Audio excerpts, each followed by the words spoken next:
Happy birthday, happy new year বলা কি শিরক? না, এটা শিরক নয়, তবে এটা গুনাহের কাজ।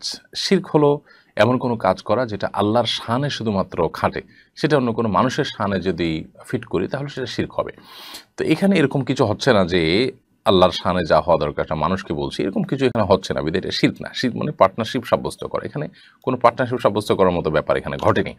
তবে happy birthday, happy new year এই জাতীয় কথা বলে আপনার উম যে আপনার জন্মদিবসকে উইশ করা হচ্ছে বা নববর্ষকে উইশ করা হচ্ছে, এগুলো আ প্যাগান, প্রকৃতি পূজারী এবং নানান রকমের আপনার অপসংস্কৃতির সাথে জড়িত যে ধর্মবিশ্বাসী মানুষগুলো আছে, তাদের অনুকরণ, তাদের অনুসরণ, তাদের আ অন্ধ অনুসরণ। বিধায় একজন মুসলিম এ সমস্ত বিষয়ে সাবধানতার সর্বোচ্চ লেভেলে তিনি থাকার চেষ্টা করবেন এবং সতর্ক থাকবেন। এবং এটা গুনাহের কাজ। আমরা জন্মদিবস কেন্দ্রিক যে ধর্মীয় বিশ্বাসগত সমস্যার দিক আছে এবং এটা কারা কিভাবে শুরু করেছে, এমনকি এখানকার যে আপনার আয়োজনের উপাদানগুলো, কেক বলুন, মোমবাতি বলুন, এগুলো প্রত্যেকটার পেছনের কিছু গল্প আছে, যেগুলো আসলে ধর্ম বিশ্বাসের সাথে জড়িত।